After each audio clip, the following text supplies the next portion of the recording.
प्राचीन समय में सभी वेदों के ज्ञाता और भगवान के भक्त सूत जी ने गंगा नदी के तट पर शौनक आदि ऋषियों को प्रदोष व्रत का महात्म्य सुनाते हुए कहा, हे ऋषियों सुनो, प्रत्येक पक्ष की त्रयोदशी के व्रत को प्रदोष व्रत कहा जाता है।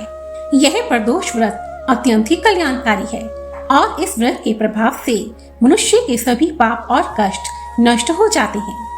सूर्य अस्त के पश्चात रात्रि में आने से पूर्व का समय प्रदोष कहलाता है। ऐसी मान्यता है कि प्रदोष के समय महादेव कैलाश पर्वत के रजत भवन में नृत्य करते हैं।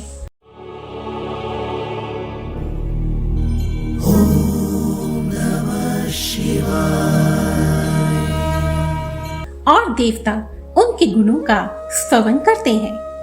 इस व्रत में भोलेनाथ की बेलपत्र, गंगाजल, अक्षत, धूप दीप इत्यादि से पूजा की जाती है।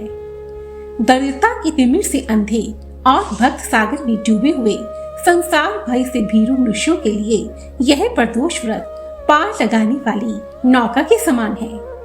प्रदोष व्रत में सभी दोषों का शमन करने की शक्ति है। इसी कारण इसे प्रदोष कहा जाता है। जो प्रदोष व्रत बुधवार के दिन पड़ता है उसे बुध प्रदोष व्रत अथवा सौम्यवारा प्रदोष व्रत कहा जाता है।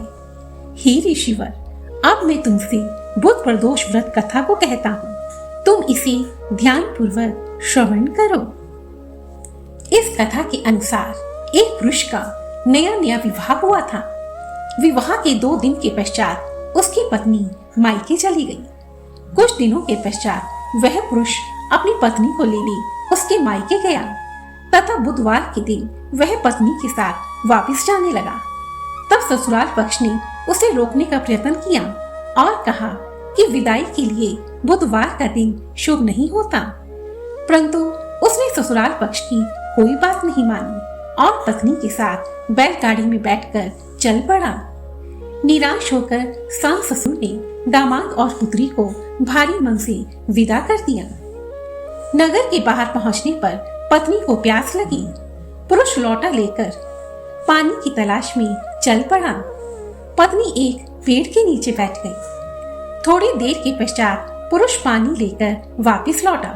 तब उसने देखा कि उसकी पत्नी किसी दूसरे पुरुष से हंस हंस कर बातें कर रही है और उसके लोटे से पानी भी पी रही है। यह देखकर उसे बहुत क्रोध आया। वह निकट पहुंचा तो उसके आश्चर्य का कोई ठिकाना न रहा, क्योंकि उस आदमी की सूरत बिल्कुल उसकी भांति थी। यह देखकर पत्नी भी सोच में पड़ गई। दोनों पुरुष झगड़ने लगे। धीरे धीरे वहां काफी भीड़ एकत्रित हो गई। कुछ सिपाही भी आ गए। हम शक्ल आदमियों को देखकर सभी आश्चर्य में पड़ गए। तब सिपाहियों ने उस स्त्री से पूछा, बताओ इनमें से तुम्हारा पति कौन सा है? लेकिन वह स्त्री कुछ बोल ना पाई। तब दुखी होकर वह पुरुष भगवान शंकर से प्रार्थना करने लगा, हे भोलेनाथ, हमारी रक्षा कीजिए, हमारी रक्षा कीजिए। मुझसे बहुत भूल हुई कि मैंने सास ससुर की बात नहीं मानी और बुधवार के दिन पत्नी को विदा करा दिया। मैं भविष्य में ऐसी गलती फिर कभी नहीं करूंगा। और तभी एक चमत्कार हुआ। जैसे ही उसकी प्रार्थना पूरी हुई, भगवान शिव की कृपा से वह दूसरा आदमी अंतर्ध्यान हो गया और पति पत्नी सकुशल अपने घर वापस लौट आए तथा उस दिन के बाद से वे दोनों पति पत्नी नियम पूर्वक बुधवार का प्रदोष व्रत करने लगे और भगवान शिव की विधिवत पूजा करने लगे। और भगवान शिव की कृपा से फिर कभी उन दोनों पति पत्नी के बीच तथा उनके जीवन में कोई कष्ट नहीं आया। इस प्रकार यह बुध प्रदोष व्रत की कथा संपूर्ण हुई। प्रेम से बोलो महादेव की जय, भोलेनाथ की जय, शिव शंभू की जय। ओम नमः शिवाय।